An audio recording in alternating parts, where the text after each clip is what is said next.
Magandang araw po sa inyong lahat. Sa araw po na ito ay isa na namang kwento ng pakikipagsapalaran at kababalaghan ang aking ihahatid sa inyo. Ito ay kwento ni Jericho, isang ampon ni Lola Mingay. Kalupitan at pagmamaltrato ang nararanasan ng bata sa matandang kumupkup sa kanya. Dahil yon sa isang pangyayari sa kanyang nakaraan na si Jericho ang pinagbabayad. Subalit sa pag-alis ni Jericho sa poder ng kanyang Lola Mingay, ay doon nagbukas ang iba't ibang pangyayari na bumuo sa pagkatao ng bata. Naging kasangkapan siya para sa isang misyon sa tulong ng mutya na ipinagkaloob sa kanya. Kaya nga bang gampanan ng isang bata ang tungkuling inatang sa kanya? Paano kung ang galit sa puso niya dahil sa naranasang kalupitan ay magbunga ng galit at hangaring makapaghiganti? Babalikan ba niya ang kanyang Lola Mingay para singilin at gantihan? Ano nga ba ang nasa likod ng kalupitang ipinararanas kay Jericho ng matandang kumupkup sa kanya? Ang mga katanungang yan ay mabibigyan ng kasagutan sa pagsasalaysay ng kwentong aking inihanda para sa inyo.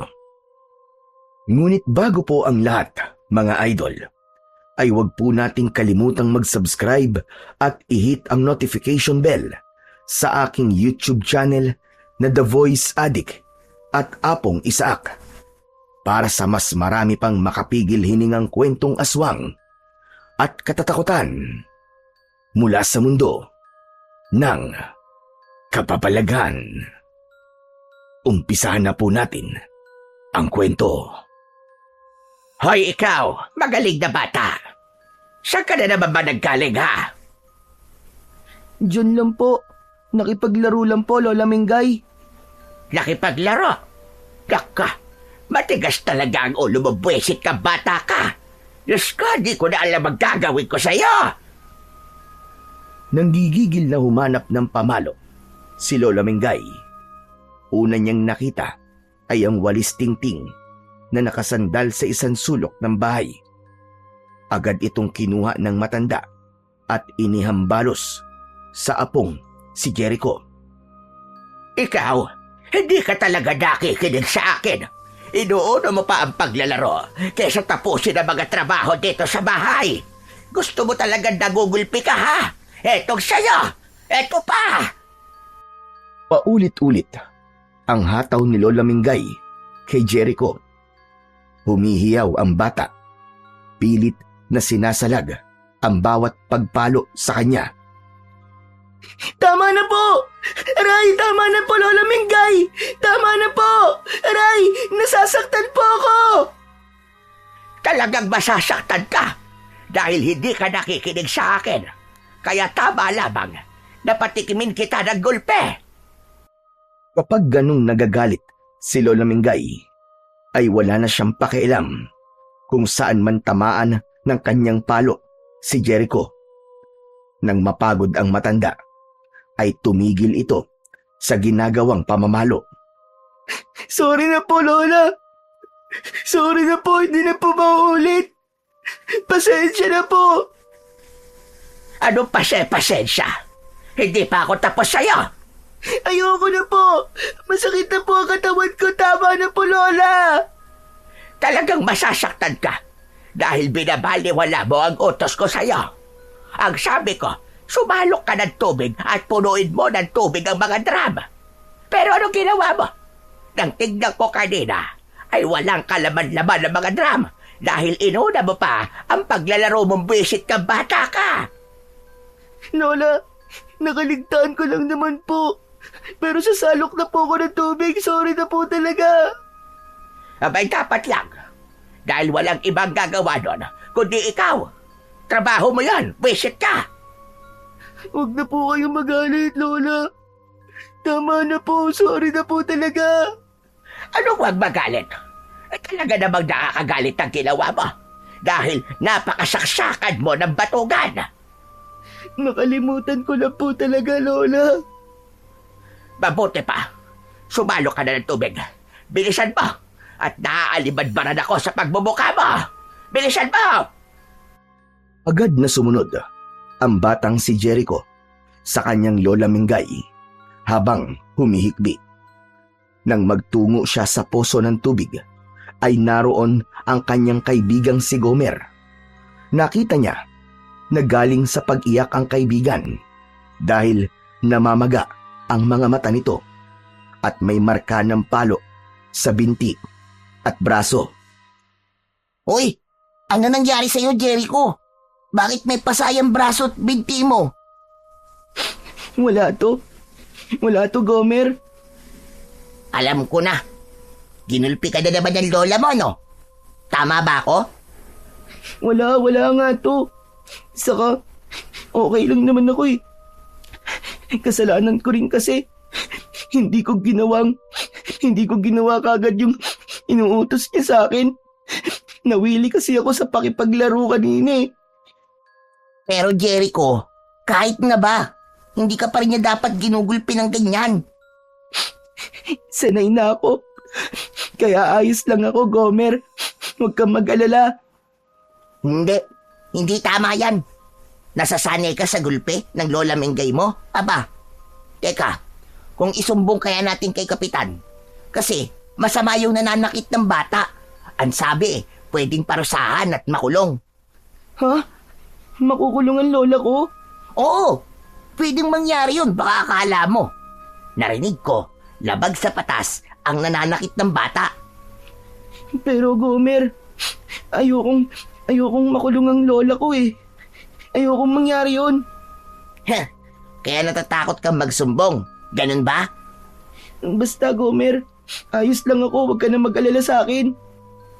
Ay nako, ewan ko ba sa'yo, Jericho?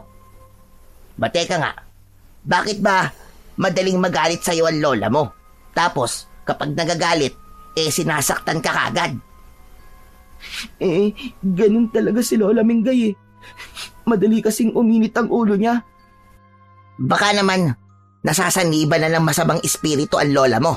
Kaya ganun siya. Ha? Hindi naman siguro, Gomer.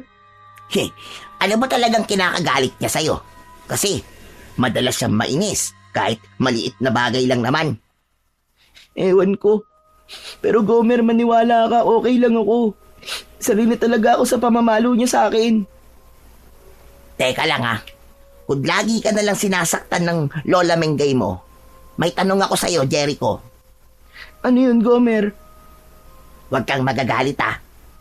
Totoo ka bang apo ng lola Mengay mo? Biglang natahimik si Jericho. Kinapa sa kanyang isip kung ano ba ang isasagot sa tanong ng kaibigan.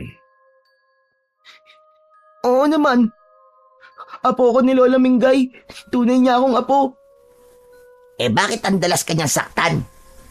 Sabi ko nga sa'yo, ganun lang siya. Pero, sure ako, na apo talaga ako ni Lola Mingay. Okay, sabi mo eh. Ay siya nga pala. Halika na, maglaro na tayo. Doon tayo malapit sa ilog. May mga lumalangoy doon. Hindi pwede, Gomer eh. Kailangan ko pang punuin yung drum. Saka na lang, Gomer. Ay nako, sige na nga. Buti pa, tulungan na lang kita sa pagsalok ng tubig. Matapos tulungan ni Gomer ang kaibigang si Jericho, ay umuwi na siya sa kanilang bahay. Dinatnan ni Gomer ang kanyang tatay na si Mang Doming na abala sa paghahasa ng itak na ginagamit sa bukid. Tay, ba't pinapatalas niyo po ng gusto yung itak niyo? Para kapag may sumalbahay sa atin, at yak, putol kagad ang leg niya. Bakit po itay? Meron po bang sasalbahay sa atin? Kaya niyo po pinapatalas yan? Sa ngayon wala pa naman. Pero may mga pagkakataong bigla na lamang may naliligaw na kung anong nilalang. Gaya ng iba't ibang maligno. O kaya naman ay isang aswang. Ha? Aswang po? Oo, sila yung mga nilalang na bigla na lamang nagpapakita mula sa daigdig ng dilim, nanggugulo at nambibiktima ng mga tao. Kung ganun po pala, ang lola ni Jericho ang dapat na unang kunin at maging biktima ng aswang. Oh, ba't naman nasama sa usapan natin ang Lola Mingay ng kaibigan mo? Kasi po, masama po ang lola niya. Gaya kanina, nang magkita po kami ni Jericho. Aba, kalain niyo po, may sugat at pasana naman siya. Sinaktan na naman ang lola niya. Ganun na nga po, Tay. Ay nako, hindi pa rin talaga tumitigil ang matandang yun sa pananakit sa kanyang apo. Oo nga po eh. Ang sama po ng lola ni Jericho. Sabi ko nga, isumbong na lang sa barangay eh. Kaso, ayaw naman niya. Alam mo kasi anak, mahal kasi ng kaibigan mo ang lola niya. Dahil nga kapag sinumbong yun, tsak makikialam ang barangay at pwedeng makulong si Lola Mingay. Kaya nga po eh, yun ang sabi ko sa kanya eh. Pero ayaw umayos ng lola niya. Naisip ko nga po, baka hindi niya totoong lola yun eh. Tinanong mo ba yun kay Jericho? Opo, pero sabi niya, tunay daw po siyang apo ng lola Mingay niya. Pero alam mo anak, naiisip ko na rin yan eh. Kaya lang ayaw kong makialam dahil wala tayong pake, kundi man apo ni Lola Mingay yan si Jericho.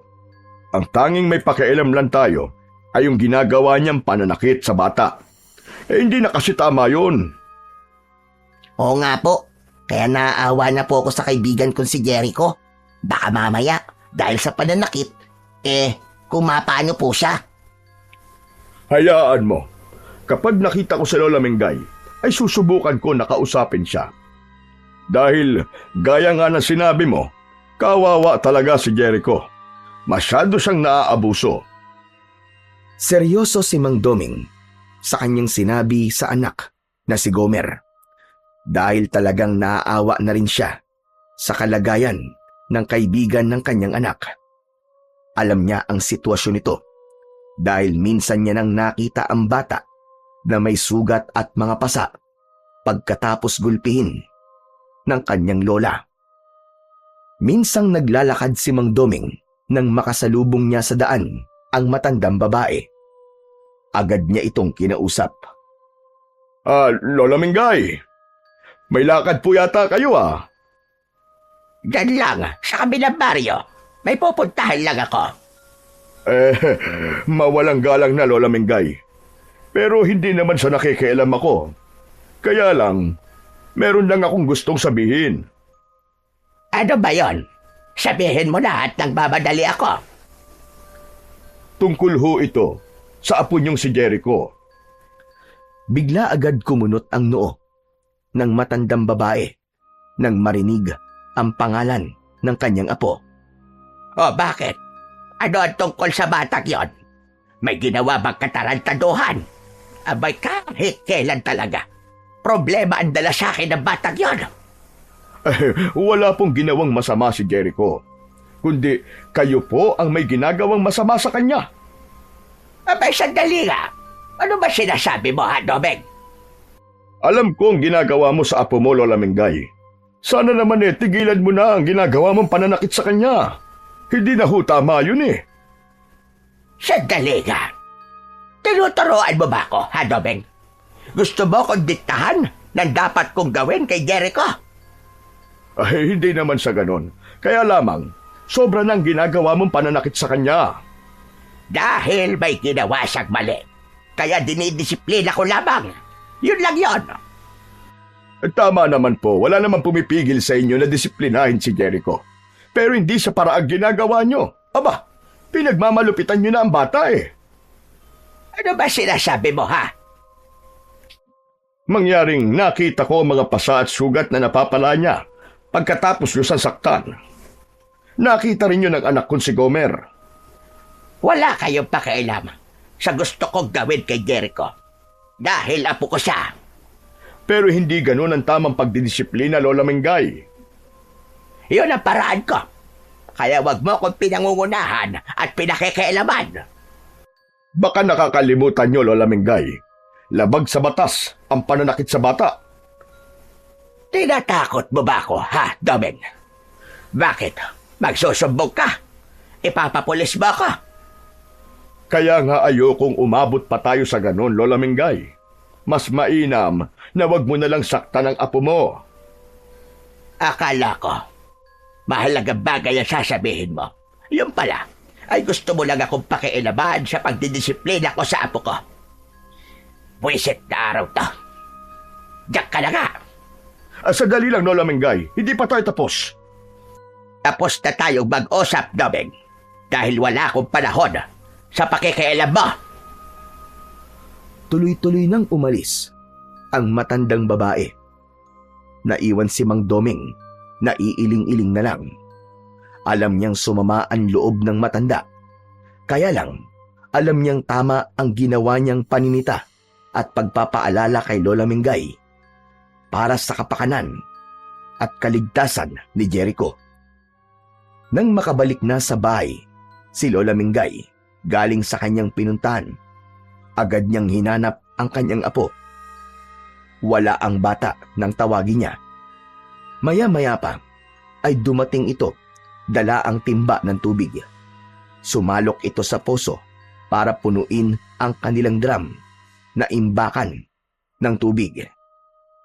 Ikaw na bata ka. Halika nga rito. Itigil mo na muna yung ginagawa mo. At mag-usap tayo.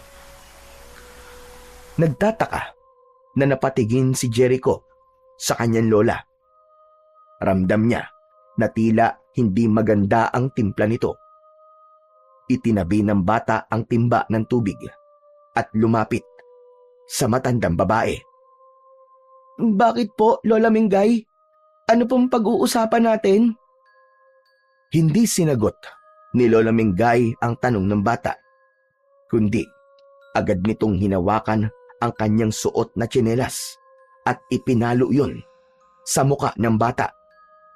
Malakas ang pagkakapalo na ikinagulat ni Jericho. Naiyak ito sa sakit. O ano? Masakit ba, ha? Tama lang yan sa'yo. Hayop ka.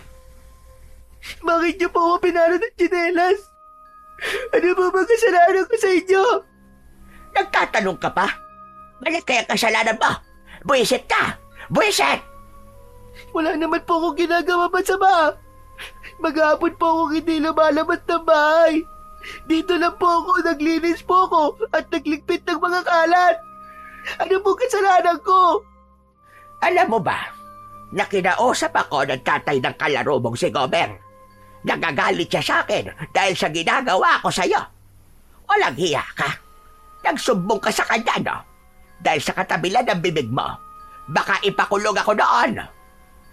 Hindi niya po gagawin yun, Lola. Anong hindi? Sinabihan na nga ako. Ay, naku, buwisit ka. Dahil sa katabilan mo, kung sino-sinong nakikialam sa akin. Nanggigigil sa galit si Lola Mingay. Hindi niya napigilan ang sarili at nasaktan muli nito ang batang si Jericho. Gamit ang hawak na tsinelas ay paulit-ulit na malakas na inihataw yun sa braso, binti at maging sa muka ay hindi nakaligtas ng pananakit ng matandang babae. Walang nagawa ang bata kundi ang umiyak at sumigaw sa bawat tama ng tsinelas sa iba't ibang bahagi ng kanyang katawan. Aray! Tama na po, Lola! Tama na po! Ang sakit po! Tama na po! Tama na po, Lola! Tama lang yan. Sa gaya mong mahilig magsumbong ko kanina. Gusto mo yatang ipahabak ako? Pwes, bago pa ako mapahabak, mananagot ka muna sa akin. Buwisit ka talaga. Napuno ng pasa ang buong katawan ni Jericho. Tumigil lamang si Lola Mingay nang makaramdam siya ng pagod sa ginawang pananakit sa bata. Nang gabing yun, ay hindi na rin naghapunan si Jericho. Hindi rin kasi siya pinakain ng kanyang lola. Dahil gutom, ay hirap makatulog ang bata. Iniinda ang sakit ng katawan dahil sa tindi ng palo na napala mula kay Lola Mingay. Sa pagkakataong yun, ay naisip ni Jericho ang sinabi sa kanya ng kaibigang si Gomer. Baka nga hindi siya tunay na apo ni Lola Mingay dahil ganun na lamang kung siya ay saktan. Lalo na't nakikita niya ang ibang mga bata na hindi naman ganun kung saktan ng kanilang lola o mga magulang. Sa halip ay inaalagaan pa nga at ibinibigay ang gusto. Bagay na hindi niya nakita at naramdaman sa kanyang Lola Mengay. Dahil mula nang magkaisip siya, ay wala siyang ibang naramdaman kundi galit at pananakit galing dito. Samantala, sa kanyang higaan ay hindi rin dalawin ng antok si Lola Mengay. Alam niyang napasobra ang pananakit niya sa bata, pero hindi niya yun pinagsisisihan dahil ang ginagawa niyang pananakit kay Jericho ay bahagi ng kanyang paghihiganti. Yun ang katotohanan sa ginagawa niyang pagpapahirap sa bata. Hindi niya makakalimutan ang isang pangyayari na hanggang ngayon ay bitbit niya sa kanyang dibdib. Matagal na panahon na ang dumaan, pero ang hapdi ay nakapirmi. Kaya sa tuwing makikita niyang nasasaktan si Jericho, pakiramdam niya ay nakakaganti siya. Saglit na munang kinilimutan ni Lola Mingay ang kanyang iniisip. Sumasama ang loob niya kapag bumabalik sa kanyang gunita ang lahat ng masasakit na pangyayari. Ang alam niya, ngayon hanggat nasa poder niya si Jericho, ay makakatikim ito ng kanyang galit na bahagi ng kanyang paghihiganti. Subalit kanino nga ba naghihiganti si Lola Mingay? At ano ang kinalaman ng batang si Jericho sa galit na nararamdaman nito? Samantala, hindi na kayang tiisin ni Jericho ang ginagawang pananakit ng kanyang Lola Mingay. Tumanim sa isipan niya na posibleng hindi nga siya tunay na apo nito dahil sa ginagawang pangmamaltrato sa kanya. Kaya nagpasya ang bata na aalis siya sa poder ng kanyang lola. Kaya lamang wala siyang tiyak na pupuntahan maliban sa mga taong alam niyang nagmamalasakit sa kanya. Oh, Jericho! Anong ginagawa mo dito sa likod ng bahay namin? Kanina ka pa ba rito? Gomer, kagabi pa ako rito. Ano ka mo? Kagabi ka pa? Saan ka natulog? Pambihira ka naman, oo. Diyan, sa kubo nyo nalagayan ng mga panggatong nyo. Aba, malamok dyan, Jericho. Saka may mga manok pa. Ayos lang yun. Nagsawa rin naman ang mga lamok sa pagkagat sa akin eh. Diyos ko naman. Halika, Jericho, pumasok ka muna dito sa bahay namin. Nagluluto ng almusal si tatay. Tara, dali. Nakakahiya, Gomer eh. Ano bang nakakahiya? Basta, halika, dali. Sumama ka sa akin. Tara na. Isinama ni Gomer ang kaibigan sa loob ng bahay. Tapos nang magluto ng almusal si Mandoming, sinangag at itlog ang kanyang iniluto para sa kanila ng anak niyang si Gomer. Oh, nandito pala si Jericho. Ang aga mo yata. May pupuntahan ba kayo ni Gomer? Wala, tay. Wala po kaming pupuntahan. Pero alam niyo, tay, sabi sa akin ni Jericho, kagabi pa raw siya doon sa labas. Doon po siya natulog sa tambakan natin. Ano ka mo? Aba, ibig sabihin, umalis ka sa inyo? Opo, Mandoming. Ayoko na po sa bahay namin. Ayoko na pong masaktan uli ako ni Lola Mingay. Ay, kung sa bagay. Kahit sino naman ay makakaisip na umalis kung ganyan ang ginagawa sa'yo. Itay, pwede po bang dito na lang po si Jericho sa atin? Abay, oo naman anak, pwede. Kesa naman dun sa lola niya na walang ginawa sa kanya araw-araw kundi ang gulpihin siya. Maraming salamat po. Mandoming! Ay, walang anuman. O sige, kumain na muna tayo at lalamig tong niluto kong pagkain. Hindi pa nakakapagsimulang kumain si Mang Doming nang makarinig siya ng sigaw mula sa labas ng bahay. Boses yun ng nagagalit na si Lola Mingay. Kaya nilabas yun ni Mandoming. Naiwan sa loob ng bahay ang dalawang bata. Lola Mingay, ang aga-aga yatang nambubulahaw kayo. Pauwiin mo si Jericho. Alam ko nandyan siya sa inyo. Pauwiin mo siya. Paano niyo naman nalaman na nandito ang apo niyo? Alam kong nandyan siya, Doming. Naaamoy ko. May saaso pala kayo dahil matalas ang pang-amoy niyo. Basta, alam kong nandyan ang buwisit na batang yan. Kaya pauwiin mo siya para tumigil ako sa pagwawala rito. Sinasabi ko sa'yo, Doming. Ayaw nang umuwi ng bata dahil nga sasaktan niyo lang. Bakit ba masyado ka nakikialam, ha? Sabi ko, gagawin ko kung anong gusto ko kay Jericho at wala kang pakialam. Lola Mingay, hindi ba kayo naaawa sa bata? Hindi ko siya kailanman kaawaan dahil ang dapat sa kanya ay makatikim ng galit ko. Bakit ba ganyan na lamang ang galit niyo sa bata? Ano bang kasalanan niya sa inyo? Chismoso ka rin, ano? Ang dami mong tanong. Kailangan kong malaman dahil nagtataka lang ako sa ginagawa niyo sa kanya. Basta, pauwiin mo siya. O baka naman gusto mong pumasok ako sa bahay mo, Doming, para kalad ka rin ang wisit na batang yan. Iyan ang wag na wag mong gagawin dahil trespassing yon kapag pumasok kayo ng bahay ko. Tinatakot mo ba ako, ha, Doming? Hindi, Lola Mingay. Kundi sinasabi ko lang sa'yo kung anong malalabag nyo. Kung palabasin kong kinidnap mo ang apo ko, sige nga. Walang maniniwala sa inyo dahil si Jericho mismo ang magsasabi na siya ang umalis sa bahay nyo ng kusa. Dahil hindi niya nakaya ang pananakit nyo sa kanya. O ngayon, sino lalabas na masama? Sige nga. Sino ngayon ang posibleng makulong? Walang hiya ka, Doming. Pinalalaki mo ang ulo ng batang yan. Kinakampihan mo pa.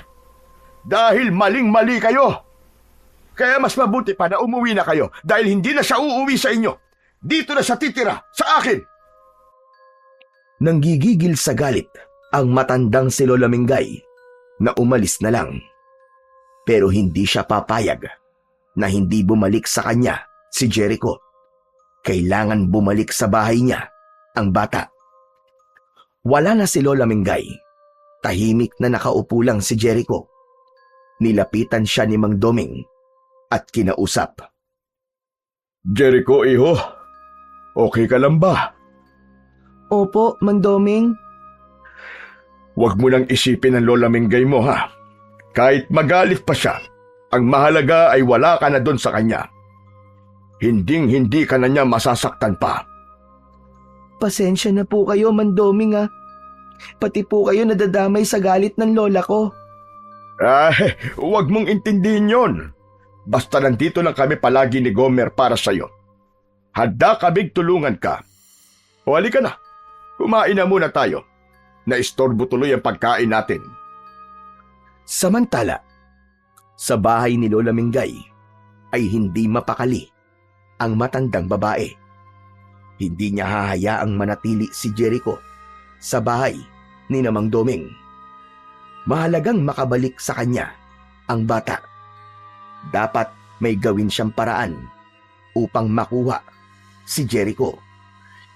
Kaya nang sumapit ang gabi, ay naghanda si Lola Mingay. Pinagplanuhan niya kung paano makukuha ang bata sa poder ni Mang Doming. Hating gabi nang umalis ang matandang babae sa kanyang bahay, tahimik at mahimbing na natutulog ang mga naroon sa bahay ni Mang Doming. Nagawang buksan ni Lola Mingay ang pinto ng bahay at nakapasok siya sa loob. Marahang lumapit sa natutulog na si Mang Doming katabi ang anak na si Gomer. Kinuha ang isang maliit na bote na nasa bulsa ng suot na damit. Binuksan yun at ipinaamoy sa natutulog na mag-ama. Dahil sa ipinaamoy, lalong naging mahimbing ang pagtulog ng mga ito. Sa kanya nilapitan si Jericho na natutulog. Tinapik ni Lola Mengay ang bata at agad namang nagising ito. Nanlaki ang mga mata ni Jericho nang makita ang kanyang Lola Mengay. Takang-taka ito kung bakit naroon ang matandang babae. Hoy! Bumangon ka riyan! Bilisan mo! Pero, Lola, Sabi ko bumangon ka at sumama kang pauwi! ayoko na po umuwi, Lola. Ayoko na po. Matigas ka na, ha? Mahigpit na hinawakan ng matandang babae ang braso ni Jericho. Nasaktan ang bata sa ginagawang paghila ng kanyang lola. Sa ginawang pandidilat ng mga mata ay natakot ito kaya walang nagawa kundi ang sumunod sa kanyang lola. Napatingin si Jericho kina Mandoming at Gomer. Nakita niyang tulog na tulog ang mga ito. Ano pong ginawa niyo kina Mandoming? Wala ka ng pakialam doon. Pinatay niyo siya? Hindi. Pero kung di ka sasama, baka patayin ko sila. Huwag po. Mababait po sila, Lola. Kaya nga kung ayaw mo may mangyaring masama sa kanila, ay mas maigi pa kung sasama ka na lang sa akin. Sa kaginawa ko lang, mahimbing ang tulog nila. Bilisan mo na at kailangan na nating umuwi. Halos kalad ka rin ni Lola Mengay si Jericho. Naging sunod-sunuran naman ang bata sa kanyang lola. Para na rin yun sa kaligtasan ni Mang Doming. Subalit nang makarating sa bahay, ay umiyak si Jericho. Oh, anong iniinarte-inarte mo dyan? Tumigil ka. Ayoko marinig ang iyak mo. Tumigil ka! Sana po, hinayaan niyo na lang po ako kay Mandoming. Hindi ka ba marunong mahiya? Bakit ka doon titira? Kamag-anak ka ba niya? Ayoko na po kasi dito. Hindi ko na po kaya. Alin ang hindi mo kaya? Alin ang hindi mo kaya? Yung nasasaktan ka? Yung ba, ha? Opo. Kasi, yung ibang mga bata po, hindi naman sila sinasaktan ng kanilang lola. Pero kayo po, palagi niyo po akong sinasaktan. Iba sila. Iba ako. Kaya wag mong ikukumpara ang sarili mo sa ibang bata. Apo niyo po ba talaga ako? Tama na kakatanong ng mga walang kwentang bagay. Basta ayokong uulitin mo ang ginawa mong pag-alis. Naiintindihan mo ba? Hindi sinagot ni Lola Mengay ang tanong ng bata. Kaya hindi maalis sa isipan nito na posibleng hindi nga siya tunay na apo. Sa kayon ang katotohanan. Hindi apo, kundi ampon ni Lola Mengay si Jericho. Subalit ano nga bang dahilan ng ginagawa niyang kalupitan sa bata? Masaya noong namumuhay si Mengay kasama ang asawang si Donato at nag-iisang anak na si Lenny. Pagtatanim ng mga gulay ang trabaho ng asawa ni Mengay.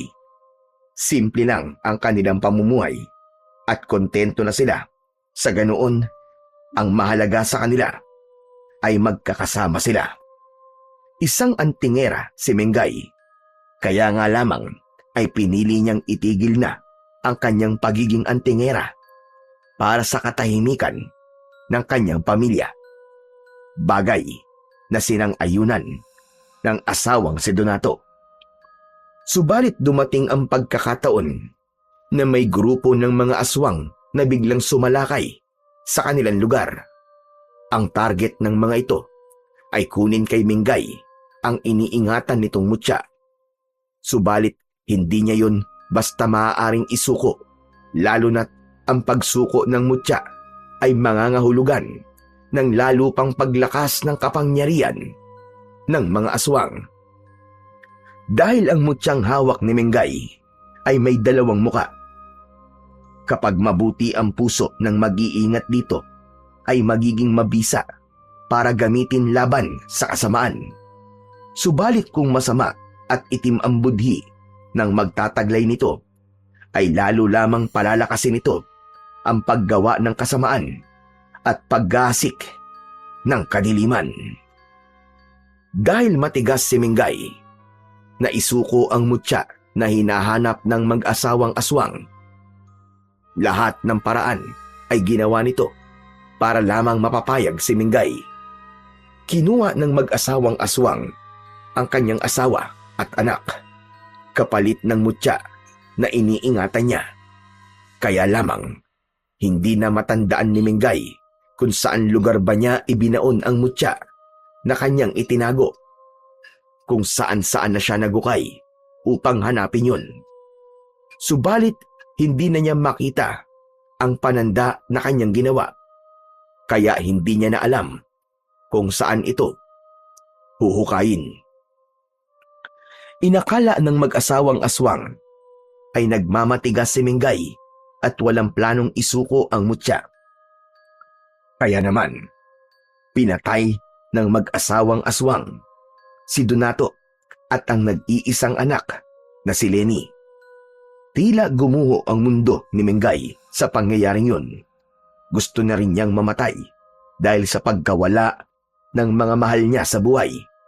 Subalit, hindi ganun ang nangyari, kundi hinangad ni Mingay ay gumanti hanggang sa nagkaroon siya ng pagkakataon na makuha ang sanggol pa lamang na anak ng mag-asawang aswang na pumatay sa kanyang mag-ama. Inilayo niya ito at siya ang nagpalaki.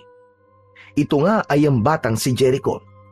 Kaya nga lamang ay hindi naging mabuti ang pagtrato niya sa bata, kundi pinagmamalupitan niya ito dahil pakiramdam niya ay nakakaganti siya sa mga magulang nito. Wala rin siyang planong patayin ng bata dahil alam niyang hahanapin ito ng kanyang mga magulang. Sakaling magkita sila at magkaharap-harap ng mga magulang ni Jericho, ay siya ang papatay sa mga ito dahil ang kamatayan lamang ng mga magulang ni Jericho ang magpapatahimik sa kanya. Dapat magkaroon ng hustisya ang naging kamatayan ng mga mahal niya sa buhay. Natapos ang pagbabalik ng gunita ni Lola Mingay sa kanyang nakaraan. May luha sa kanyang mga mata na minsan pang balikan ang lahat. Napatingin siya sa batang si Jericho na natutulog. Pasensya ka na, Jericho.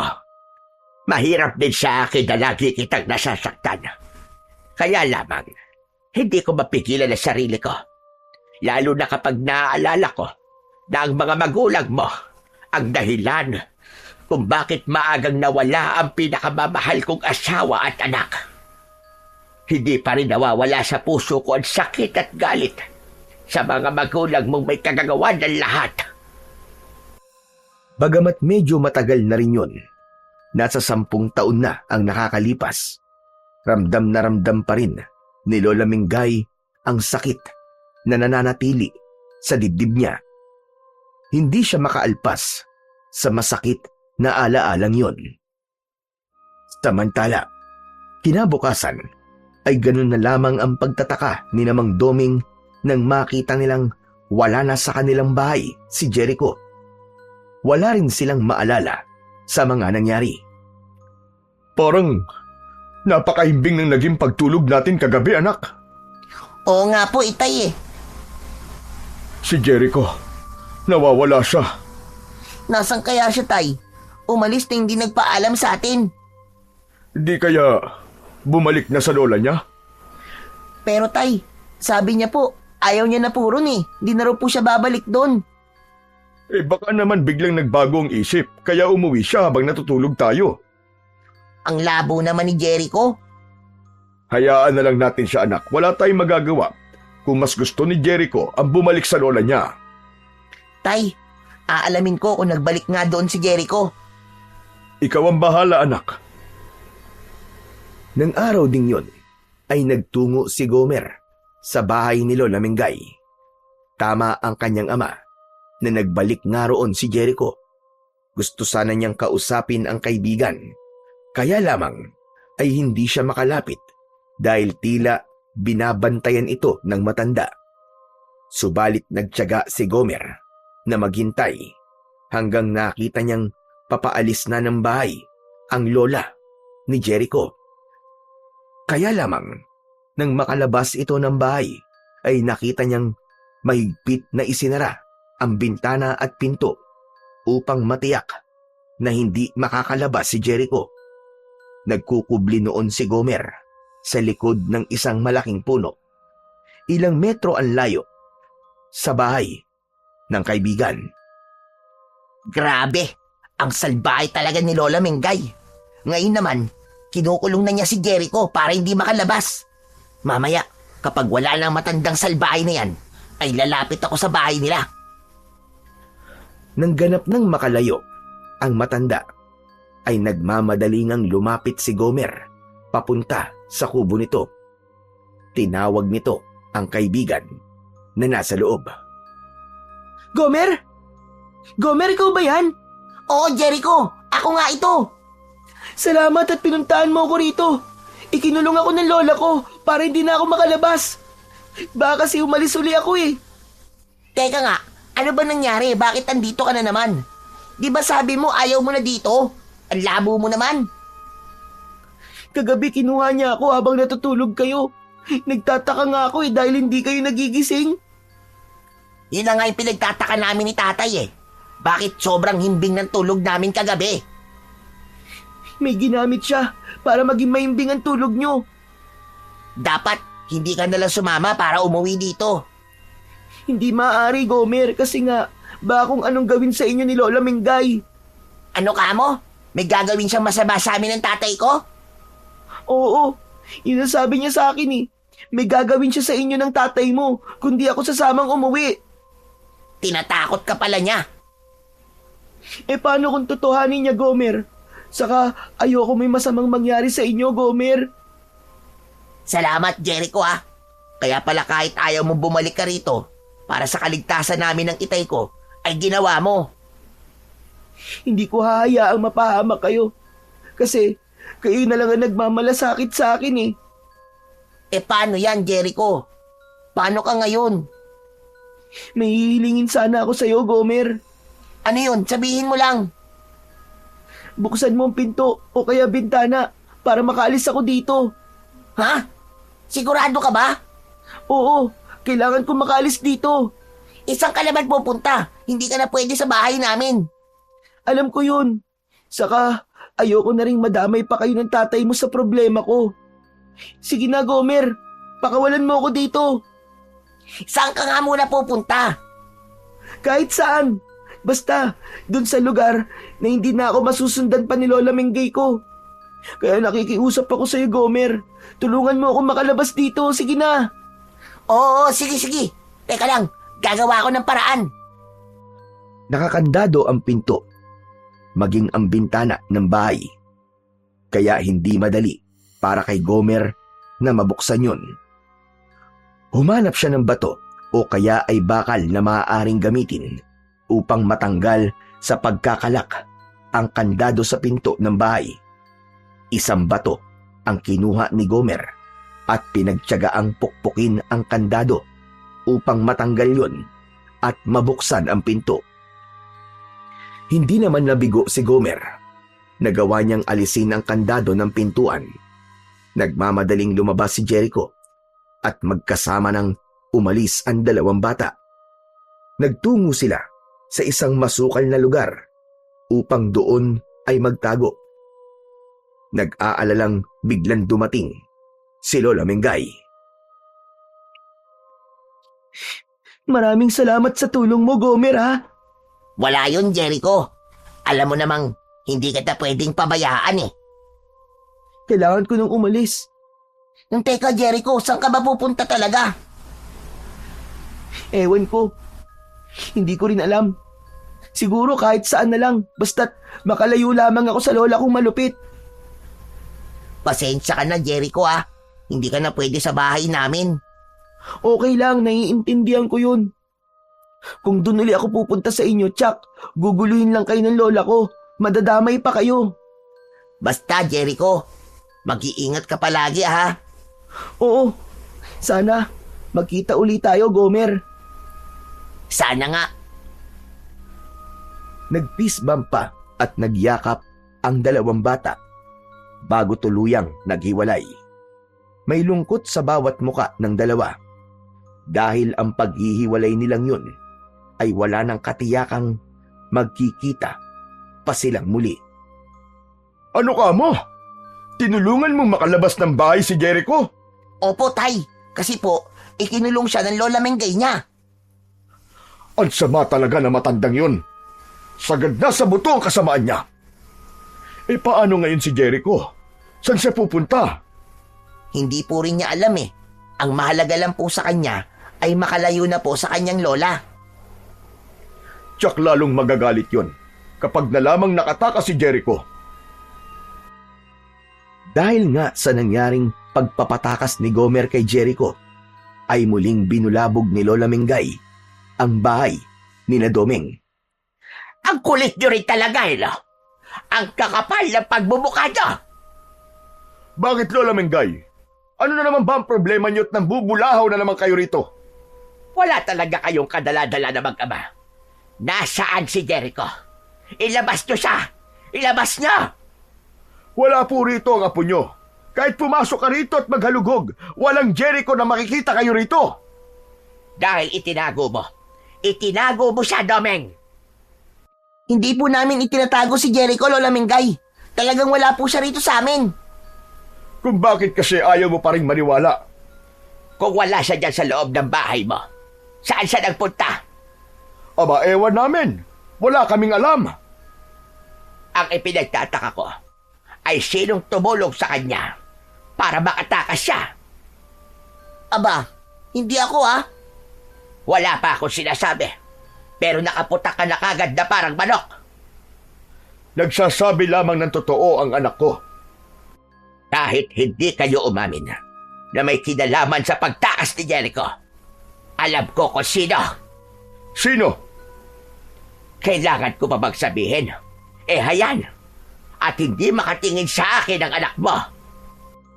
Kaya hindi po ako makatingin sa inyo kasi napapangitan po ako sa inyo. Nagpapatawa ka ba, bata? Hindi ka namang kalmo. Pwede po ba, Lola Mengay? Umalis na kayo. Nasabi ko na sa inyo na wala rito ang apo mo. Sige, aalis ako. Pero hindi pa tayo tapos. Aba, plano mo pa talagang bumalik? Oo, dahil magbabayad kayo sa ginawa niyong pagpapatakas kay Jericho. Nagbanta pa si Lola Mengay sa mag-ama, pero hindi na yun pinansin ni na Domeng at Gomer dahil posibleng nananakot lamang ang matandang babae.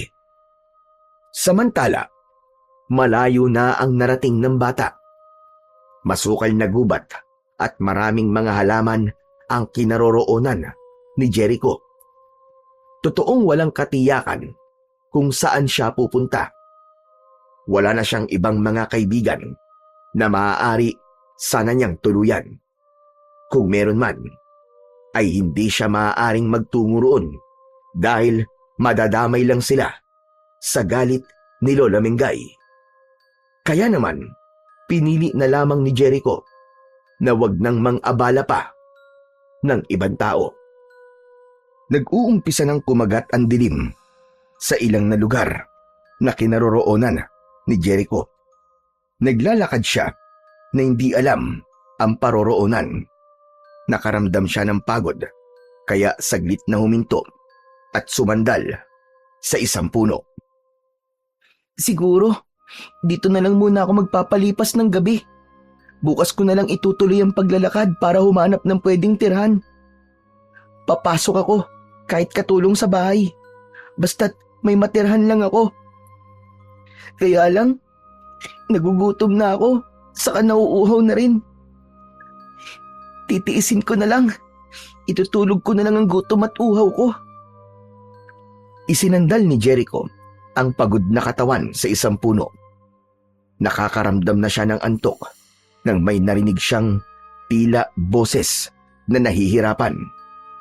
Bagyang nawala ang nararamdamang antok ng bata. Napalitan yon ng takot. Teka, ano yun? Saan galing ang boses na yun? Parang umuungol at nahihirapan. Naging paulit-ulit ang daing na yon. Lalong sinidlan ng takot ang batang si Jericho. Diyos ko po, baka mamaya kung anong nilalang na yun, pwedeng maligno o kaya naman ay isang aswang. Naku po, baka gawin akong pagkain. Paano ako ngayon? Mamamatay na yata ako.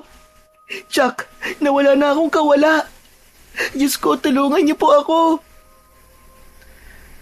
Maya-maya pa, ang ungol na tila nahihirapan ay naging boses ng matandang lalaki.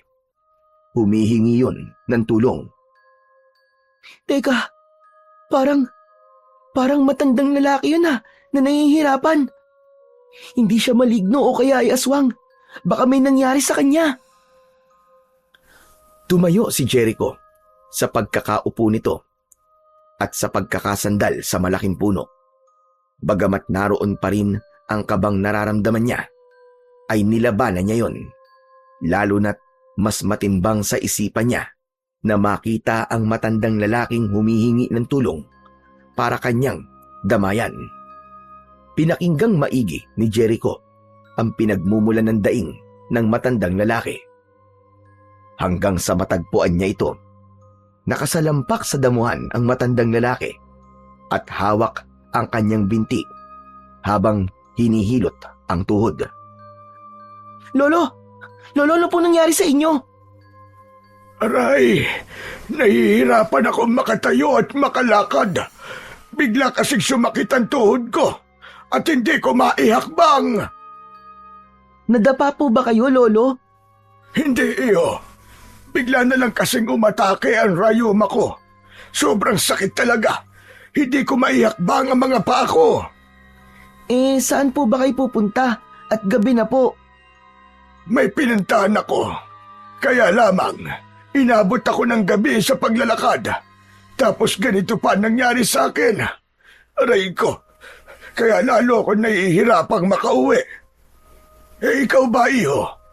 Ano namang ginagawa mo sa ganitong oras at ganitong lugar? Gabi na. Baka hinahanap ka na sa inyo. Ayoko na po kasing umuwi sa amin eh. Lumayas ka. Abay, masama ang ginawa mong yan. May dahilan po, Lolo, kung bakit po ako umalis sa bahay. Sige po, tutulungan ko na po kayong tumayo. Ay, mabuti pa nga. Dahil nahihirapan na talaga ako. Aray ko, aray. Inalalayan ni Jericho na makatayo ang matandang lalaki. Dinampot din ng bata ang baston ng matanda at saka ibinigay. Salamat sa iyo. Ano nga palang pangalan mo, iyo? Jericho po. Norberto naman ang pangalan ko. Pero ang mga kaibigan ko ay Erto ang tawag sa akin. Pwede ko po ba kayong tawaging Lolo Erto? Abay, oo naman. Mas okay nga yun. Bigla akong magkakaroon ng apo. Sige po, sasamahan ko na po kayong umuwi. Ihatid ko na po kayo. Kasi po, di ba sabi nyo, hindi nyo po kayang lumakad ng mag-isa dahil nahihirapan po kayo? Tama ka, Jericho. At ipagpapasalamat ko na ihatid mo ko sa bahay ko. Dahil nga hirap sa paglalakad si Lolo Erto, kaya inalalayan siya ni Jericho. Umabot din ng halos 15 minutos ang kanilang paglalakad hanggang sa makarating sila sa kubo ni Lolo Erto. Andito na tayo sa bahay ko, Jericho. Lolo Erto, sino pong kasama nyo rito? Wala. Nag-iisa na lamang ako dito. Wala na akong pamilya. Kaya nga, kung gusto mo, dumito ka na lang. Nabanggit mo kanina na wala ka mapupuntahan, di ba? Dahil lumayas ka sa inyo. Talaga po? Okay lang po sa inyo na dito na po ako tumira? Abay, oo naman. Matutuwa pa nga ako. Dahil magkakaroon na ako ng kasama sa wakas. Yes! Salamat po! Maraming salamat po sa inyo, Lolo Erto. Pero gusto ko munang malaman kung bakit ka umalis sa inyo. Baka kasi mamaya may ginawa kang kalokohan. Ayoko namang madamay. Upang mapalagay, si Lolo Erto ay ikinuwento ni Jericho sa matandang lalaki ang tunay na dahilan ng kanyang paglalayas at wala siyang inilihim. Diyos mio, ang sama naman pala ng Lola Mengay mo. Kaya nga po, umalis na lang ako. Hindi ko na po kasi kaya ang kalupitan niya po sa akin.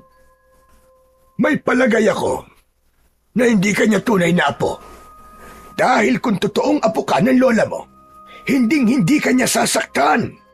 Dahil ako, kung meron man akong apo, mamahalin ko siya at aalagaan. Pero, hindi po niya inamin sa akin ang totoo. Hindi na niya kailangang aminin pa sa'yo, Jericho. Dahil sapat na yung pagmamaltrato niya para magkaroon ng sagot ang tanong sa isip mo. Maniwala ka sa akin. Hindi ka totoong apo ng Lola Mengay mo.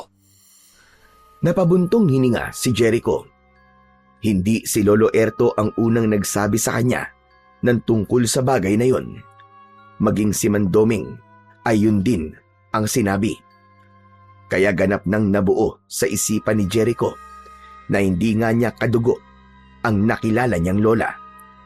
Subalit ang ginawa nitong pagmamaltrato sa kanya ay hindi pa malinaw sa kanya. Total, sabi mo nga ay payag kang dito tumira kasama ko. Kaya dapat kumain na muna tayo para makapagpahinga na. Maghahanda lang ako ng pagkain natin. Pasensya ka na nga lang dahil kaning lamig ang pagkain natin. May natira ding paksiw na isda na mauulam natin. Lolo Erto, ako na po maghahanda ng pagkain natin. Kaya ko na po yun. Sanay po ako sa gawaing bahay. Aba, ganun ba? O di sige, ikaw na ang bahala. Nariyan lang naman sa kusina ang kaldero at palayok na pinaglulutuan ko ng paksiw. Tignan mo na lang. Huwag na po muna kayong magkikikilos, Lolo Erto.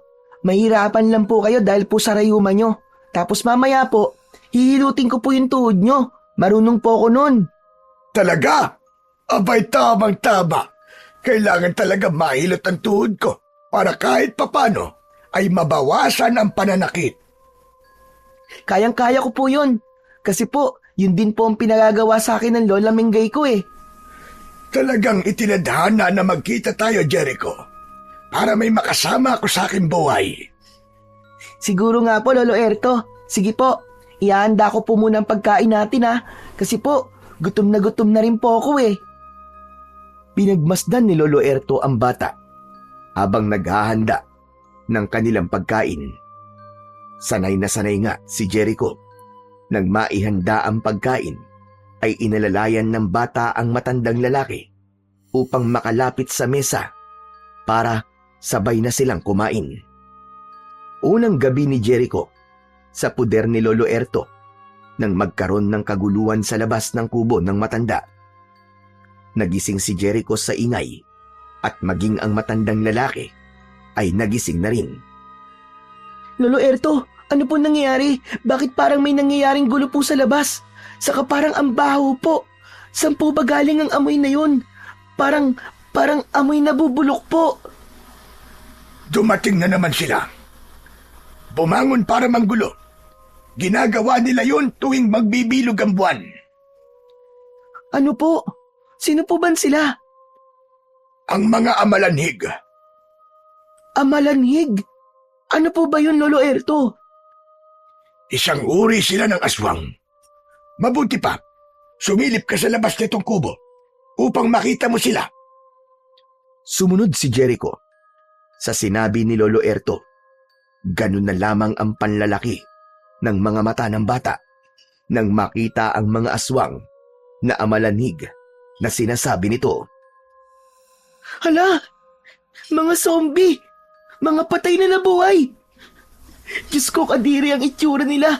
Naagnas na po ang mga katawan nila! Nakaramdam ng takot ang bata, kaya agad na lumayo sa may bintana. O ano? Nakita mo ba sila? Opo, Lolo Erto. Ganun pala ang itsura ng mga amalanig. Kadiri at nakakatakot. Naagnas ang kanilang balat. Tama ka. At naghahanap sila ng magiging biktima. Inililipat nila sa kanilang biktima ang kanilang pagiging aswang. Dapat po pala silang patayin, Lolo Erto. Sila ang uri ng mga amalanig na hindi basta-basta namamatay, kundi ang tanging makakapatay sa kanila ay nilalang na may taglay na mutya at may tapang para harapin sila. Po, sino po ba yun? Kung walang papatay sa kanila, edi patuloy po silang magkakalat ng lagim. Marami po silang mabibiktima at maraming mapapahamak na mga tao. Tama ka. Kaya nga dapat talagang magkaroon ng nilalang na haharap para tumapos sa kanila. Pero saan po manggagaling yun? Kailan po darating? May palagay ako na dumating na siya, Jericho. Ha? Dumating na siya? Ano po bang ibig niyong sabihin? Sino pong siya? Ikaw! Ikaw yon, Jericho! Ano po? Lolo Erto, nagbibiro po ba kayo? Hindi ako nagbibiro. Ramdam kong ikaw na yon, Jericho.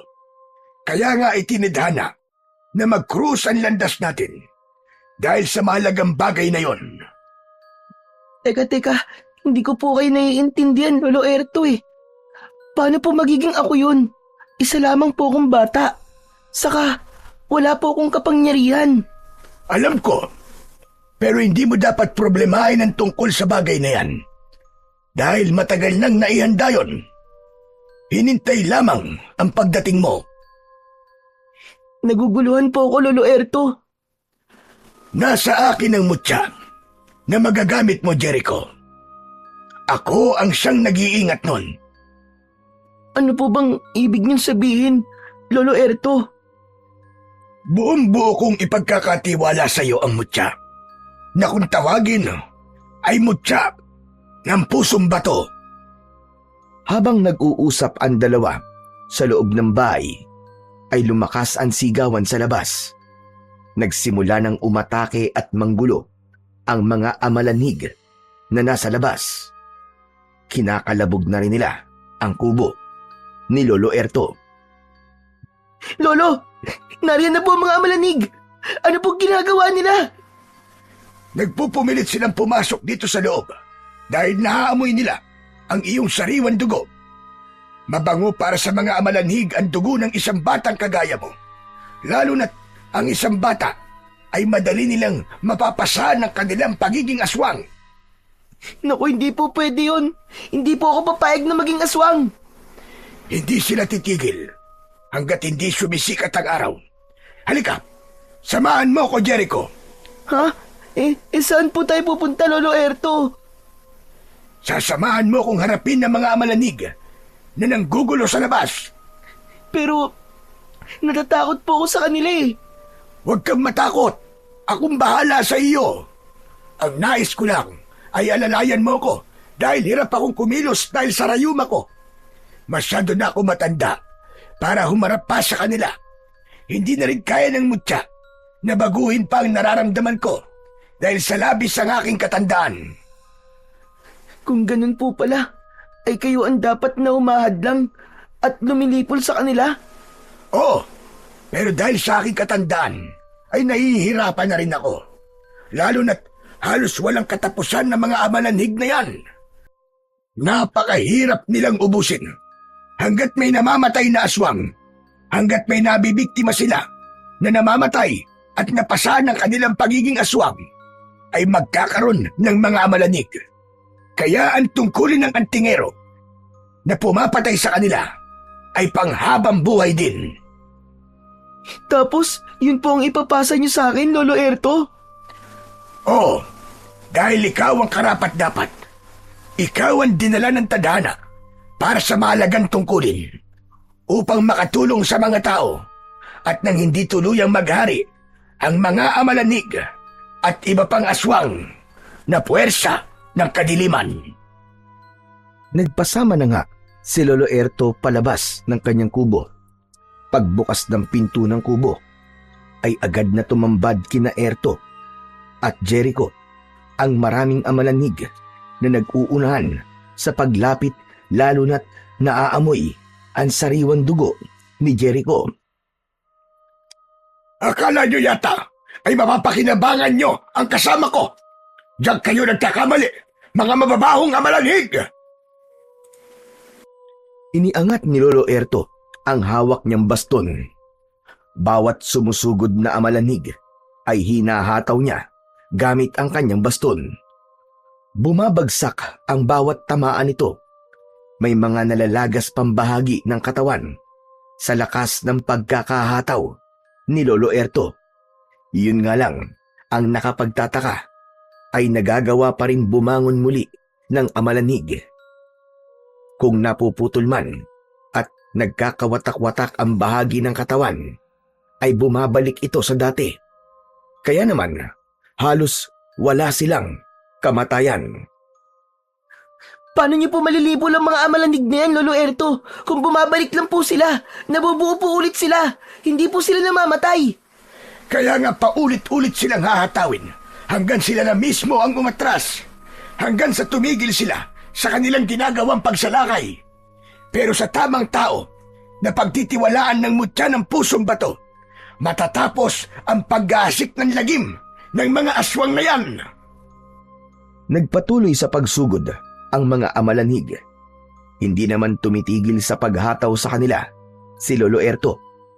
Hirap man sa kanyang kalagayan ng matanda, ay pilit nitong nilalabanan dahil sa pag-alalay ni Jericho. Kaya niyo pa po ba, Lolo Erto? Kaya ko pa, Jericho. Basta't dito ka lamang sa tabi ko. Huwag mo kong iiwan. Pipilitin kong tiisin ang pananakit ng aking rayuma. Sige po, dito lang po ako. Aalalayan ko po kayo. Huwag ka ring matakot sa mga yan. Akong bahala. Hindi ka nila malalapitan. Hindi ka makukuha ng mga amalanig na yan. Pinapangako ko. Kitang-kita ni Jericho ang kasabikan at kahayukan ng mga aswang na kaharap nila. Gusto ng mga ito na dakmain siya, subalit hindi naman yun hinahayaan mangyari ni Lolo Erto. Huwag kayong makulit, mga mababahong amalanhig! Huwag niyong pakikialaman ng batang si Jericho! Umalis na kayo rito! Bumalik na kayo sa libingan kung saan kayo nanggaling! Walang naririnig ang mga nabuhay na patay. Subalit maya-maya pa ay biglang tumilaok ang manok. Wari, isang nakakabinging tunog yun para sa mga amalanig. Napahinto sila sa kanilang pagsalakay. Umurong sila at hindi na itinuloy ang paglapit kina Lolo Erto. Saka isa-isang bumago ng direksyon. Lumakad ang mga ito papalayo. Lolo Erto, umalis na po sila. Ang unang pagtilaok ng manok sa madaling araw ay hudyat na kailangan na silang bumalik kung saan sila galing. Babalik na po sila sa libingan, ganun po ba? Tama ka, Jericho. Hindi sila maaaring sikatan ng araw. Kamatayan yon para sa kanila. Matutunaw sila at hahalo sa lupa. Kung ganun po, init ng sikat ng araw pa lang maaaring lumipol sa mga amalanig. Tama ka. Yun ang kanilang lubos na kinakatakutan. Ganap nang nawala sa paningin ni na Jericho. Nang kanina lang ay napakaraming mga aswang na amalanig na umatake sa kanila. Ngayon ay bumalik na ang katahimikan, kaya pumasok na sa loob ng kubo ang dalawa. Pagod sila dahil sa mga nangyari. Kailangan na nilang magpahinga upang makabawi sa nawalang lakas. Samantala, saglit nating balikan ang Lola Mengay ni Jericho. Kagigising lang nito at nakasanayan na niya na paggising ay uminom ng kape. Jericho! Jericho! Ipagtimpla mo nga ako ng kape. Nakapag-init ka naman ng tubig. Baka mamaya yung mga drum hindi mo na naman nilagyan ng laman, ha? Walang sumagot sa kanyang pagtawag. Saka naisip ng matandang babae na wala na nga pala si Jericho. Iniwan na siya ng batang matagal ding panahon niyang kasama. Naninibago si Lola Mingay na wala na ang batang lagi niyang nauutusan. Nakakapanibago na wala na si Jericho. Kagagawan ko rin naman kung bakit siya umalis. Dahil hindi nila kaya ang pananakit ko sa kanya. Kasalanan ko. Kung bakit kasi di ko rin kayang kontrolin ang sarili ko. Dahil kapag nakikita ko siya, bumabalik ang lahat ng galit sa dibdib ko. Nasaan na kaya ang batang yon? Mabibigo yata ako sa plano kong makaganti at mabigyan ng katarungan at sinapit ng aking mag-ama. Dahil wala na rito si Jericho, paano ko pa makikitang muli ang mag-asawang aswang na pumatay sa mga mahal ko sa buhay kung wala na rito ang kanilang anak? Dahil wala nang ibang aasahan pa si Lola Mingay, kaya napipilitan na siyang kumilos. Siya na ang tuwirang gagawa ng mga gawaing dati ay iniaasa niya sa bata. Kapag lumalabas ng bahay si Lola Mingay at nakikita nito si Gomer, ay hindi niya maiwasang hindi ito kausapin. Nagbabaka sakali siyang may makuhang impormasyon kung nasaan si Jericho. Wala po akong alam, Lola Mingay eh. Ayoko na sinungaling, Gomer. Hindi po ako nagsisinungaling. Talagang wala po akong alam kung nasaan po si Jericho. Pero kayo lang ng tatay mo ang pinakamalapit sa kanya. Opo, ganun nga po. Pero sabi nga po niya, mas maiging wala na rin po kaming alam. Kasi po, nadadamay lang po kami ni tatay sa galit niyo po sa kanya. Pero kapag nalaman ko na may inililihim kayo ng itay mo sa akin, mananagot kayo. Sabihin mo yan kay Dobeng. Natahimik na lamang si Gomer sa sinabi ng matanda. Hanggang ngayong wala na sa poder ni Lola Mingay si Jericho, ay hindi pa rin nagbabago ang ugali nito. Hindi na lang pinansin ni Gomer ang masamang ugali ng matandang babae.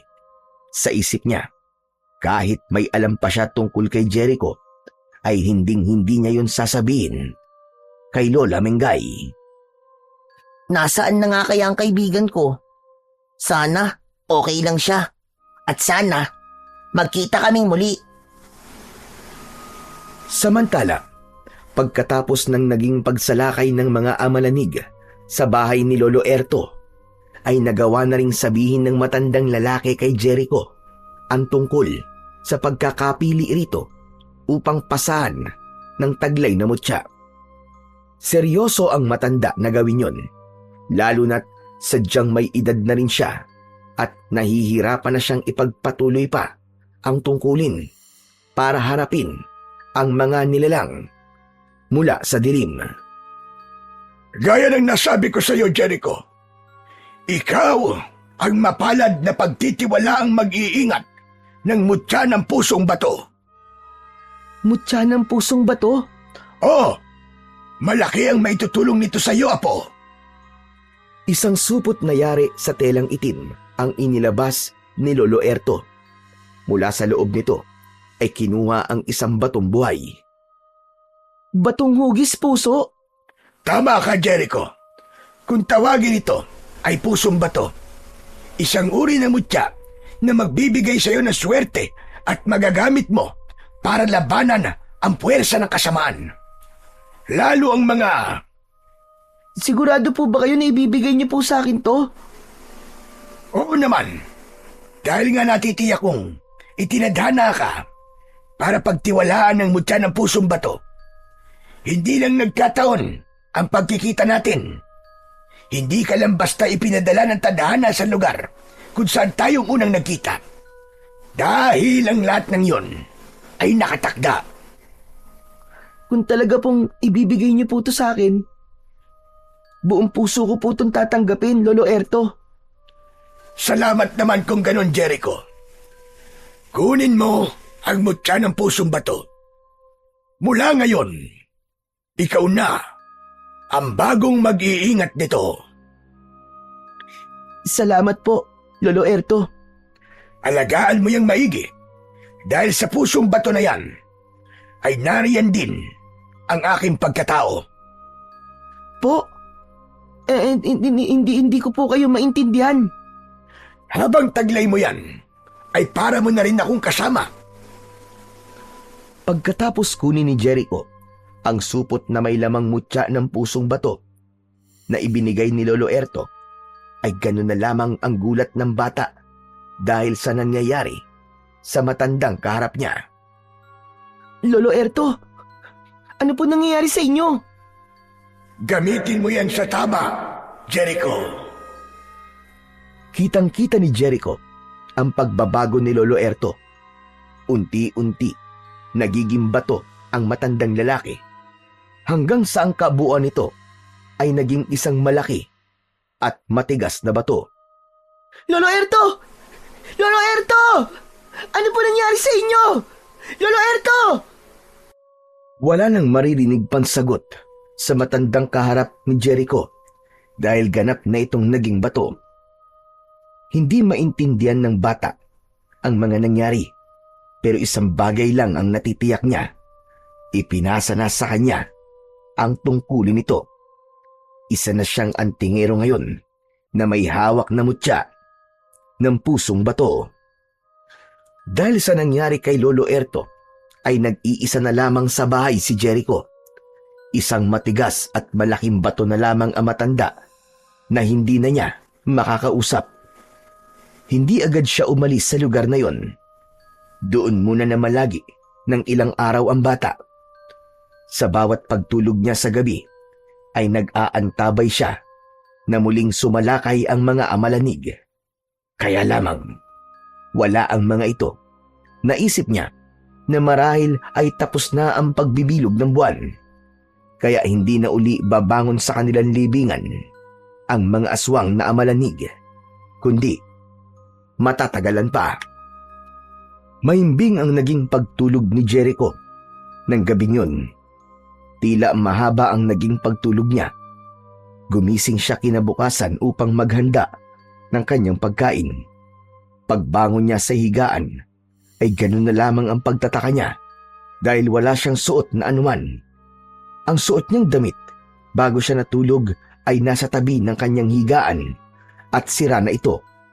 May kakaiba sa kanyang pakiramdam. May pagbabago sa kanyang pagkatao. Nagmamadaling bumangon si Jericho. Humanap ng salamin sa loob ng kubo. Kaya lamang ay wala siyang makita. Pinagmasdan ng kanyang kamay, paa at hinaplos-saplos ang kanyang muka. Tama ang kutob niya. May pagbabago nga sa kanyang katawan. Kumuha siya ng tubig at inilagay yon sa isang maliit na palanggana. Nang mapuno yun, ay tinignan ang refleksyon ng muka sa tubig. Hindi siya makapaniwala sa kanyang nakita. Ibang-iba na siya. Malaki ang kanyang ipinagbago. Teka, ano to? Ano to nangyari sa akin? Bigla akong lumaki ah. Isa na akong ganap na binata. Paano nangyari to? Hindi alam ni Jericho ang sagot sa mga tanong na yon. Isang kababalaghan na hindi niya kayang ipaliwanag. Isa lang ang naging sagot sa isip niya. Ang mutya ng pusong bato. Yun ang nagpabago ng lahat sa kanya. Agad niyang hinanap kung saan naroon ang mutya ng pusong bato. Nakita niya yon sa nasirang short at kinuha. Dahil nakahubad si Jericho, humanap siya ng masusuot na damit mula sa mga gamit ni Lolo Erto. Nang makita niya yon at makapamili siya, ay isinuot niya kagad. Hindi niya maintindihan kung ano ba ang kanyang mararamdaman ng mga pagkakataong yun. Kung malulungkot ba siya na wala na ang pagiging bata niya, o kaya naman ay matutuwa siya dahil ngayon ay isa na siyang ganap na binata. Lumapit siya sa malaking bato na si Lolo Erto. Kahit para sa kanya ay imposibleng marinig siya nito, ay kinausap pa rin yun ni Jericho. Lolo Erto, Naguguluhan po ako sa nangyayari sa akin. Pero wala na po akong magagawa, kundi tanggapin ang naging kapalaran ko. Sana nga po tama ka na makakabuti sa akin na tinanggap ko ang mutya ng pusong bato kasama ng tungkuling nakadikit dito. Handa na si Jericho na iwan ang lugar na yon. Nais niyang bumalik sa lugar kung saan siya galing. Lalabas na sana ng bahay si Jericho, taglay ang bagong katauhan. Nang makita niyang biglang merong nagliwanag sa loob ng bahay, nasilaw ang binata sa liwanag na nagmumula sa baston ni Lolo Erto. Ang baston ni Lolo Erto? Bakit nagliliwanag? Dinampot ito ni Jericho. Nang mahawakan niya ito, ay tila merong kuryente na pumasok sa kanyang katawan. Waring ipinahihiwatig ng baston na kailangan dalhin siya ni Jericho. Kaya wala itong nagawa kundi dalhin sa kanyang pag-alis ang baston na dating pagmamay-ari ni Lolo Erto. Habang binabagtas ni Jericho ang daan pabalik sa lugar na pinagmulan niya sa Baryo Dampit, bumabalik sa kanyang alaala ang lahat ng masasakit na nangyari. Ang naging kalupitan sa kanya ni Lola Mengay. Umanim sa utak at puso niya ang masasakit niyang pinagdaanan. Kahit minsan ay hindi niya naramdaman ang pagmamahal ng matandang babae na kinilala niyang lola. Nagkaisip siya na walang ibang naranasan kundi ang pananakit at pagpapahirap. Buong akala niya noon, ganun lang talaga ang kanyang lola. Hanggang nagkaroon nga siya ng ideya na posibleng hindi siya tunay na apo ng matanda. Bagay naman na sinang-ayunan ng mga taong nakapaligid sa kanya. Ngayon, sa kanyang pagbabalik bilang isang Jericho na hindi napaslit kundi binata na at may lakas na taglay, ay nabuo sa isipan niya ang isang masamang plano. Yun ay ang balikan si Lola Mingay upang gantihan. Gusto niyang iparamdam sa matandang nagmalupit sa kanya ang sakit na ipinadanas nito sa kanya noon. Lalo na't hindi siya makikilala nito dahil ibang-iba na ang kanyang itsura.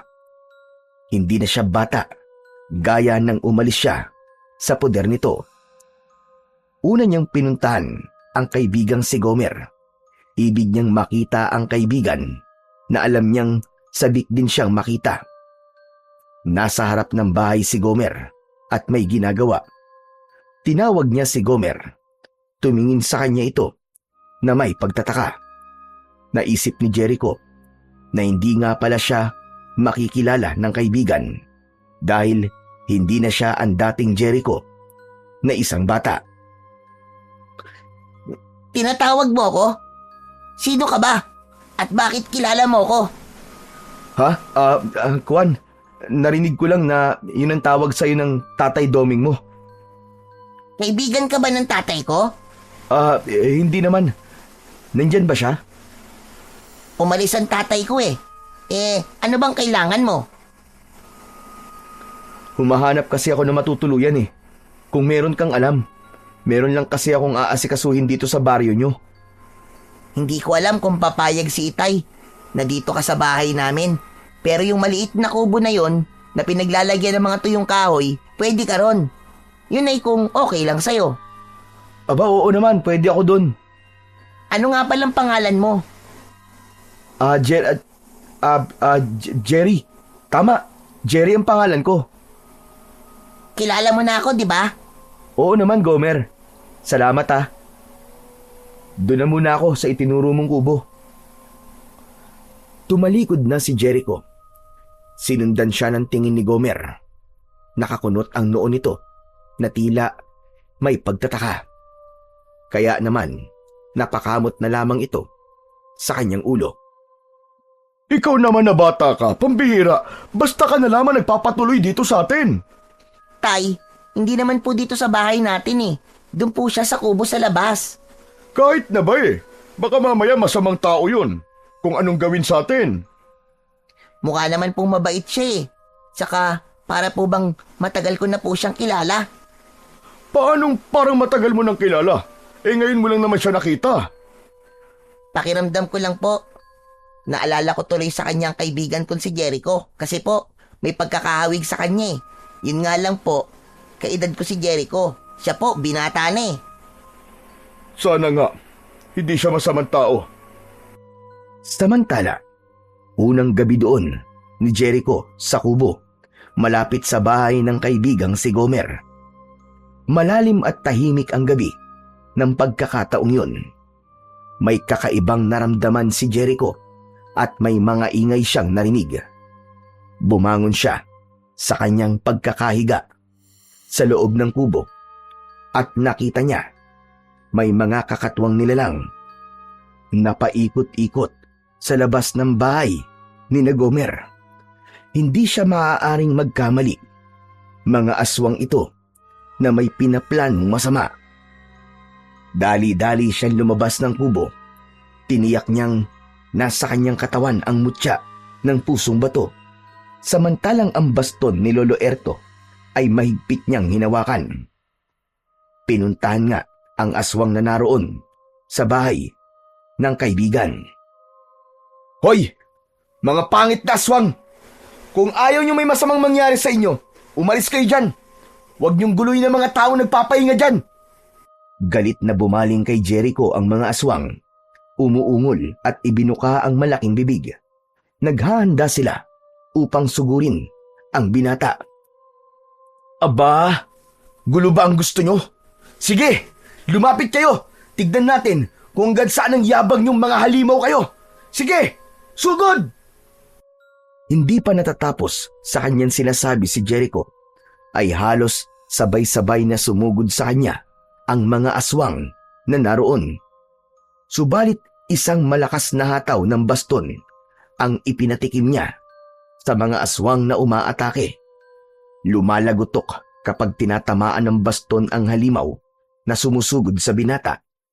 Nagiging solidong parang adobing bato ang hawak na baston ni Jericho. Ha! Kala nyo yan ba ang gusto nyo mangyari? O ano? Hindi pa ba kayo aalis? Bumalik na kayo kung saan man kayo galing. Huwag nyong guluhin ang mga naninirahan sa lugar na to. Kung di kayo titigil, titiyakin ko sa inyo. Uubusin ko kayong lahat. Pupulbusin ko kayo. Subalit tila walang naririnig ang mga aswang, kundi inulit lamang nila ang pag-atake kay Jericho. Sa muling pagsugod ng mga aswang, ay tiniyak ng binata na mapapatay na niya ang mga ito. Paulit-ulit niyang ipinanghampas ang hawak na baston. Mas malakas at mas matindi ang ginawang paghataw ni Jericho. Halos sumabog ang utak ng aswang sa lakas ng pagkakapalo sa ulo ng mga ito. Pagbagsak sa lupa ay nangisay hanggang sa tuluyang malagutan ng hininga ang mga aswang. May iba pang sumugod kay Jericho at tila inulit lamang niya ang ginawa niyang paghataw sa mga naunang aswang na umatake sa kanya. Samantala, nagising sa ingay at kaguluhang nangyayari sa labas ng bahay ang mag-amang Gomer at Doming. Lumabas sila upang alamin ang nangyayari, kaya kitang-kita nila kung paanong nakipaglaban si Jericho sa mga aswang. Siya ba yung sinasabi mong nakituloy sa kubo natin, anak? Opo, tay. Siya si Jerry. Lumalaban po siya sa mga aswang. Napakatapang niya at tila may kakaibang lakas. Sabi ko na sa inyo, tay, mabait siya eh. Tignan nyo, inililigtas niya tayo sa ginagawang pagsalakay ng mga aswang. Galingan mo, Jerry! Patayin mo mga aswang na yan! Diyos ko, kung wala pala siya rito, ba kung ano na nangyari sa atin? Kaya tamang-tama ang pagdating niya rito sa lugar natin, anak. Nagawa niyang pigilan ang pag-aasik ng lagim ng mga aswang.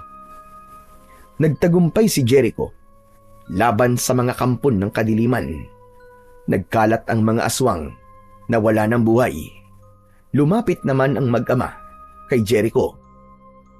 Nakita namin ng tatay ko ang ginawa mo, Jerry. Grabe, ang galing mo. Ang astig. Ang angas ng ginawa mo. Utang ko sa'yo ang buhay namin ng anak ko, Jerry. Ah, wala po yun. Malaki rin po ang utang na loob ko po sa inyo, Mandoming. Ha? Utang na loob? Ano ba sinasabi mo? Ngayon lang naman tayo nagkita. Ah, huwag niyo na pong intindihin yun. Basta gagawin ko po ang lahat para tulungan po kayo. Hindi ko hahayaang may masamang mangyari sa inyo ni Gomer. Maraming salamat sa'yo, Jerry. Iniligtas mo kami ng anak ko. Sana, kaya ko rin gawin yung ginawa mo, Jerry. Para kapag may sumugod uling mga aswang, kayang-kaya ko silang harapin. Siya nga pala. Mas mabuti siguro. Doon ka na lang sa loob ng bahay namin. Huwag ka na dito sa kubo. Oo nga po, Tay. Hindi bagay na doon tutuloy sa kubo si Idol. Idol? Oo, Idol na kasi kita ngayon eh. Lodi kita kasi ang astig ng ginawa mo. Pinatay mo yung mga aswang. Inilapit ni Jericho ang kanyang kuyom na kamay kay Gomer. Oh, fist bump muna tayo. Ayos! Nakipag-fist bump si Gomer kay Jericho, pero naroon ang pagtataka sa kanyang muka. Oh, bakit Gomer? Wala. Naalala ko lang ang kaibigan ko. Kasi, ganyan ang madalas naming ginagawa eh. Peace bomb. Sige, mabuti pa siguro doon muna tayo sa loob ng bahay. Maghahanda ko ng pagkain natin. Baka gutom na ton si Jerry. Bago sila pumasok ng bahay, ay iginala ng tatlo ang kanilang paningin sa paligid. Wala na ang mga nakahandusay na katawan ng mga patay na kampon ng kadiliman.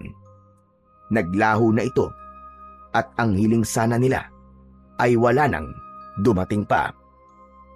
Kinabukasan ay nagpaalam si Jericho kina Mandoming. Nais niyang makita ang kanyang Lola Mingay. Gaya ng ibig niyang mangyari, babalikan niya ito para gumanti sa matanda dahil sa ginawa nitong pagpapahirap sa kanya. Nang marating ni Jericho ang bahay ni Lola Mingay, ay may mga pagbabago na ito. Marumi ang labas ng bahay, hindi na halos nalilinisan. Tumawag siya, subalit walang sumagot. Inakala niya na walang tao dahil kabisado niya ang sarahan ng pinto, kaya nagpunta siya sa kusina upang doon dumaan. Nakapasok sa loob si Jericho, ngunit mali ang kanyang akala. Merong tao sa loob. Naroon si Lola Mingay, nakahiga sa isang makitid na kawayang kama. Tila may sakit ang matandang babae. Sino ka? Anong kailangan mo dito? Teka, bakit ganyan ang itsura niyo? Sino ka ba? Ano bang pakialam mo sa akin? May sakit ba kayo? Wala ka na ron. Mataray pa rin at matalas ko magsalita si Lola Mingay. Subalit kapansin-pansin ang mahina nitong katawan. Sino ka ba talaga? Kasama ka ba ng mag-asawang aswang na pumunta dito? Kung inaakala mong mapapatay mo ako, nagkakamali ka. Aswang? May aswang na pumunta dito?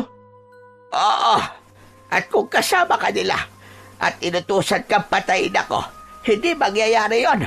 Mabibigo kayong patayin ako. Nagkakamali kayo.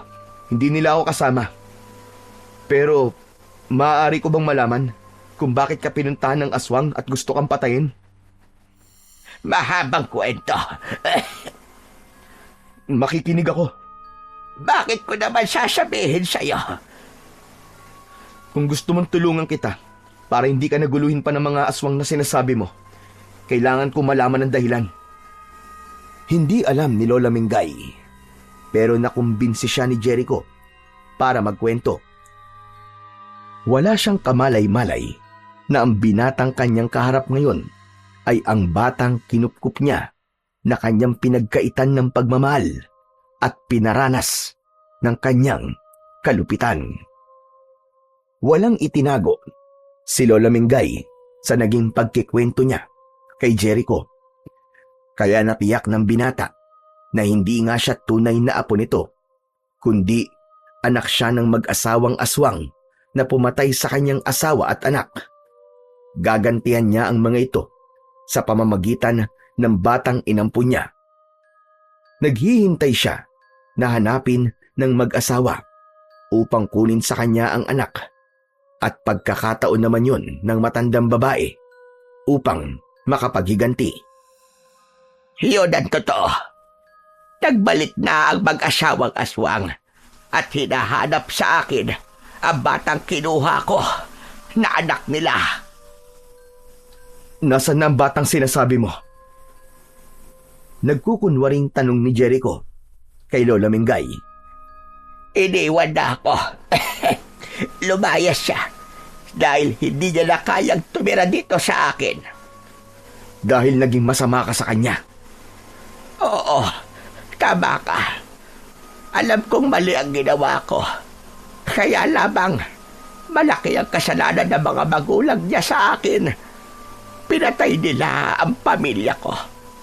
Dahil sa mutya na ibig kunin sa akin, nagbalik sila para kunin ang bata at maging ang mutya. Nasaan ang mutyang sinasabi mo? Ibinaon ko yon. Kaya lamang, hindi ko alam kung saan ko naibaon. Pero bago dumating ang mag-asawang aswang, ay nagkaroon ako ng panaginip. Napanaginipan ko ang lugar kung saan ko yon ibinaon. Kaya nakita ko uli yon. Nahukay ko sa tamang lugar. Hawak mo na uli kung ganun? Oo. Kaya nga hindi ako basta mapapatay ng mag-asawang aswang na nagpunta dito. Isa pa, kailangan pa nila ako ng buhay para maibalik si Jericho sa kanila.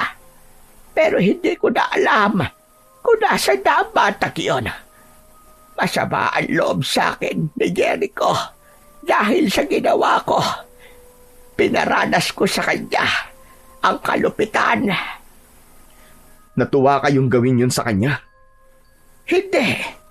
Kaya lamang, nangingibabaw talaga sa akin ang galit sa mga magulang niya. Pero may pagkakataong nasasaktan din ako kapag umiiyak at nahihirapan ng gusto ang bata. Kaya nga tama rin umalis siya rito para hindi ko na rin siya magawan saktan. Ang gusto ko nalang gawin ngayon ay makaganti sa mag-asawang aswang. Alam kong hindi nila ako titigilan. Sayang. Dahil minahal ka ng batang pinahirapan mo. Paano mo na lamang mahal ako ni Jericho? Sabi mo nga, di ba? Matagal mo siyang nakasama. Kahit sinasaktan mo siya, ay nagtitiis siya. Ayaw kanyang iwan. Oo. Kaya lamang, nagsawa na rin at napagod. Kaya iniwan niya na ako. Kasalanan ko yon. Pero makakabuti sa kanya na hindi siya makuha ng kanyang mga magulang dahil magiging kauri lamang niya ang mga ito. Magiging aswang din siya dahil sa pagsapit ng tamang edad niya ay ipapasa sa kanya ang pagiging aswang. Yun ba ang plano nila sa kanilang anak? Tama ka. Kaya dapat lang na hindi nila makita si Jericho. Pero kung nandito siya ngayon, may sasabihin ka ba sa kanya? Oo, meron. Gusto kong humingi ng tawad kay Jericho. Pero wala na siya rito. Hindi niya na maririnig yun. Pinagsisisihan ko ang ginawa ko sa kanya. Lahat ng pagpapahirap ko sa kanya. Lalo na ngayong nangihina na ako. Gusto kong bago man lang ako mawala, ay makahingi ako ng tawad sa kanya. Tila tumagos sa puso ni Jericho ang mga sinabi ni Lola Mingay. May kurot siyang naramdaman dahil batid niyang totoo ang sinasabi nito. Hindi niya akalain na kahit naging malupit sa kanya ang matandang babae, ay may awa pa rin siyang nararamdaman para dito. Dahil sa mga sinabi at nakita niyang kalagayan ngayon ng matandang si Lola Mingay, ay tila may naging pagbabago sa nararamdaman ng binata. Aalis na lang siya at wag nang ituloy pa ang kanyang planong pagganti dito. Sa kalagayan niya ngayon na nanghihina, ay lalo lang magiging miserable ang buhay ni Lola Mingay kung gaganti pa siya. Papalabas na siya ng pinto nang magsalita ang matandang babae. Kung sino ka man at magkaroon ka ng pagkakataon na makita ang apo ko si Jericho, iparating mo sa kanya na gusto ko siyang makausap bago man lang ako bawian ng buhay. Tango na lamang ang naging tugon ni Jericho. May kurot yun sa puso niya. Subalit nang papalabas na siya ng pintuan, ay may nakasalubong siyang mag-asawa na papasok ng bahay. Teka, sino kayo? Ikaw, sino ka naman? Sinilip ko lang ang kalagayan niya. Ilang araw na kasi siyang hindi lumalabas ng bahay eh. Ang dapat sa matandang yan ay mamatay na. Malaki ang kasalanan niya. Teka. Galit kayo sa kanya? Oo, dahil sa atraso niya sa aming mag-asawa. Andito na naman kayo. Hindi niyo ba talaga ako titigilan, Oscar? Hindi, dahil kailangan magbayad ka sa ginawa mo sa aming anak. At dapat mo na ring ibigay sa amin ang mutya. Hindi ko yun ibibigay sa inyo dahil gagamitin niyo lamang yun para sa lalo pang kasamaan niyo. Kung ganun pala, Lola Mingay, siyang mag-asawang gustong pumatay sa inyo? Ang mag-asawang aswang? Oo, tama sila nga. Kaya wag mo kong iwan, binata. Tulungan mo ako.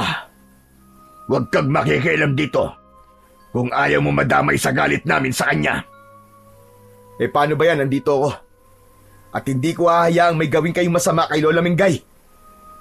Pagbabayarin namin siya sa kasalanan niya. Pero ang sabi niya sa akin, kayo ang nauna. Pinatay niyo ang kanyang mga mahal sa buhay. Dahil matigas ang ulo niya, hindi niya ibinigay ang mutya na kailangan namin. Kaya pinatay namin ang asawa at anak niya. Pero ninakaw naman niya ang anak namin. Kinuha ko nga ang anak niyo, pero inalagaan ko siya. Siguro nga, di ko siya nabigyan ng pagmamahal, pero hindi ko siya pinatay. Pero wala na ang bata sa'yo. Pinabayaan mo siya. Kaya dapat talagang mamatay ka na.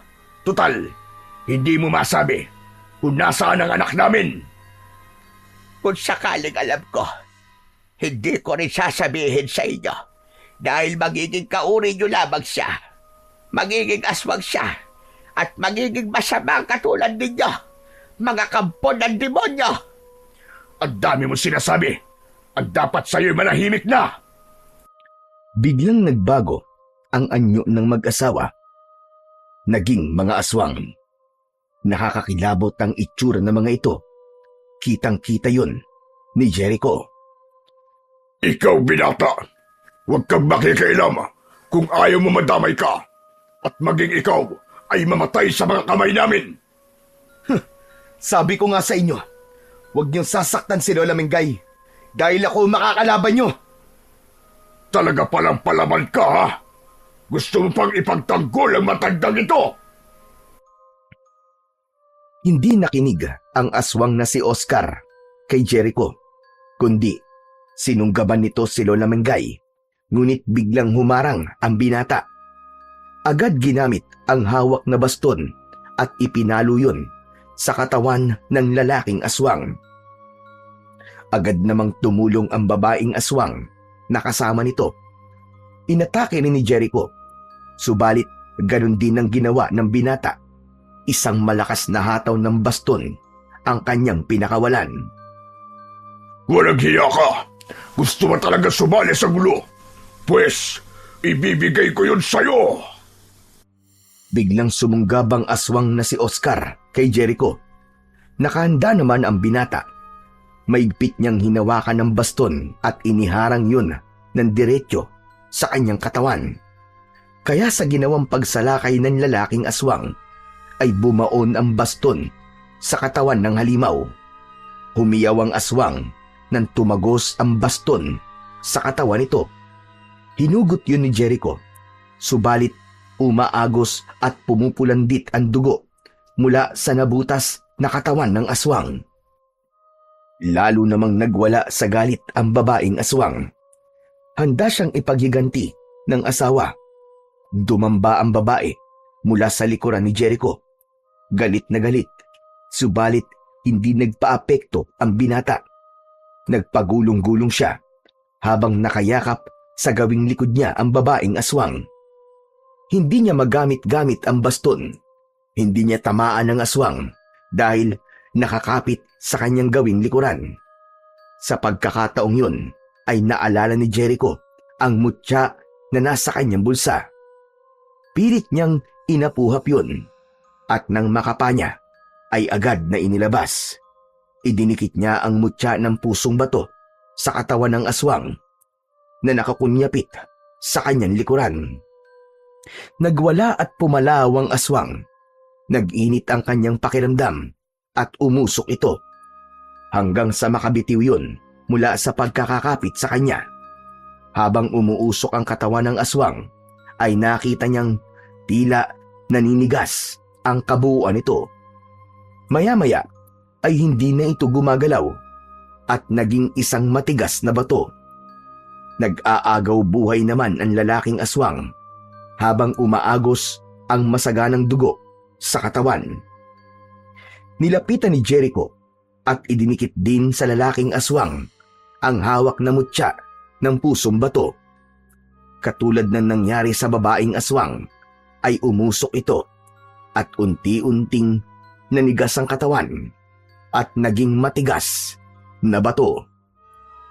Ang hawak niyang baston ay ginamit niya upang ipalo sa aswang na nagmistulang matigas na bato. Pagkaraang ipalo ni Jericho ang baston sa mga aswang na naging bato, ay nadurog ito sa maliliit na piraso. Kitang-kita ni Lola Mingay ang pangyayaring yun na manghang-mangha sa mga nangyari. Wala na ang dalawang aswang na kanina lamang ay kinakatakutan niya. Sa naging kamatayan ng mga ito ay tila na ipaghiganti na rin niya ang mga mahal sa buhay na pinatay ng mga ito. Salamat sa iyo, binata. Salamat. Tapos na ang problema ko. Sabi ko nga po sa inyo, Lola Mingay, hindi ko kayo pababayaan. Kaya lamang, may isang bagay pa akong ibig mangyari. Ano po yun? Tulungan mo akong makita uli ang aking apo. Namimiss niyo po ba siya? Hindi ba galit kayo sa kanya? Hindi sa kanya. Sa mga magulang niya. Pero wala na sila ngayon. Nakuha ko ng hustisya na hanap ko. Gusto ko naman bumawi sa mga naging kasalanan ko sa aking apo na si Jericho. Tulungan mo ako, binata. Tulungan mo ako. Umalis na si Jericho, pero hindi maalis-alis sa isip niya ang mga sinabi ni Lola Mingay na ibig niyang makita ang apo. Nagawang patayin ni Jericho ang kanyang mga magulang, pero wala siyang anumang pagsisising naramdaman dahil nakita niya kung gaano kasama ang mga ito. Isa pa, hindi rin makakabuti sa kanya na makilala siya ng mga yon. Gaya ng sinabi ni Lola Mingay, ipapasa lang nito sa kanya ang pagiging aswang. Bagay na ayaw niyang mangyari. Hindi niya gugustuhin maging aswang upang maghasik ng lagim at puminsala ng mga tao.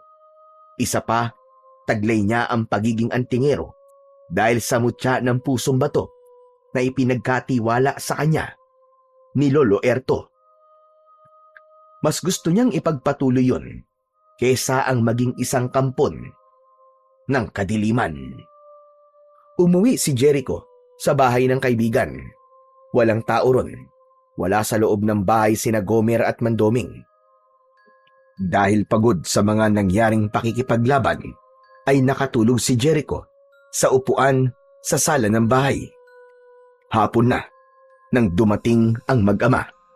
Alam nilang naroon ang kanilang bisita dahil hindi nakakandado ang pintuan. Sa pagpasok ni Gomer sa loob ng bahay, ay ganun na lamang ang gulat niya at agad na napasigaw. Sabay tawag sa kanyang ama. Itay!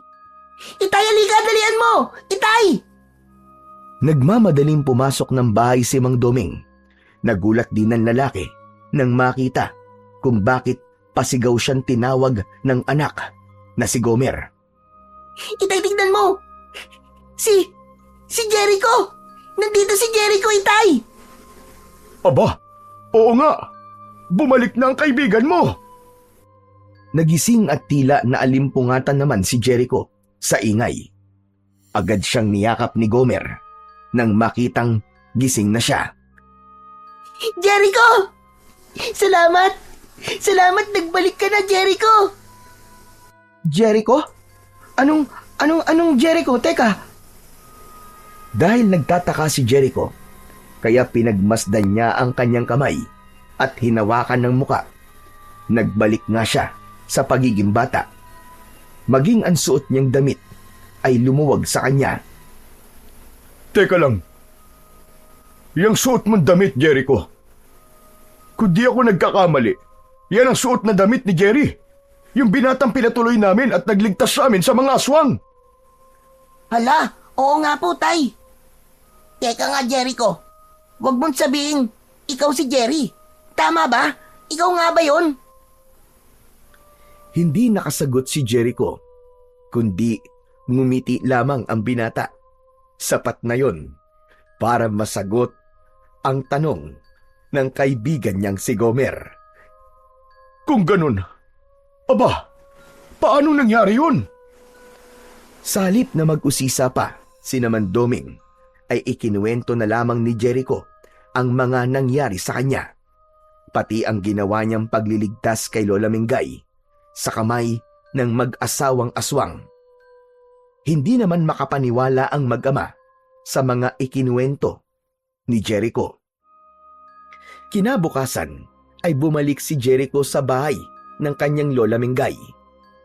Hindi makapaniwala ang matandang babae nang makita ang kanyang apo na si Jericho. Kung dati galit ang isinasalubong ng matandang babae, ngayon ay isang matamis na ngiti at yakap ang isinalubong ni Lola Mingay kay Jericho. Salamat! Maraming salamat at nagbalik ka, Apo! Jericho, patawarin mo ako, Apo, sa lahat ng ginawa ko sa iyo. Hindi na galit ang Lola. Pangako, babawi ako sa iyo, Apo. Lola Mingay, salamat po. Salamat po, tanggap niyo na po ako. Sorry din po kung lumayas ako. Naiintindihan kita, Apo. Pero kalimutan na natin yon. Gusto kong magsimula ulit tayo na magkasama, Apo ko. At gaya ng pangako ko, ibang Lola Mingay na ang makakasama mo. Minsan pa ay niyakap ni Lola Mingay si Jericho.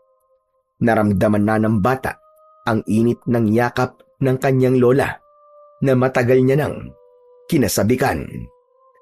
Hindi man sila magkadugo, pero mananatili ang pagmamahal nila sa isa't isa bilang maglola. Mamamalagi rin kay Jericho ang tungkuling tinanggap niya mula kay Lolo Erto. Ipagpapatuloy niya ang maging tagapagtanggol at kalaban ng mga kampon ng dilim. Hanggang taglay niya ang mutya ng pusong bato. mahirap man maunawaan ni Jericho ang mga nangyari sa kanya, ay bahagi na yon ng kapalarang nakatadhana sa kanya na nababalot ng hiwaga. Dahil sa bigat ng ating pinagdadaanan at sa mga nangyayari sa ating buhay, ay nahuhulog tayo sa maling desisyon dahil din sa kawalan ng pag-asa. Subalit ang lahat ng ito ay maaaring magbago kung paiiralin natin ang tunay na laman ng ating puso at magbibigay ng pagkakataon upang magpatawad at paiiralin ang pagmamahal sa ating kapwa.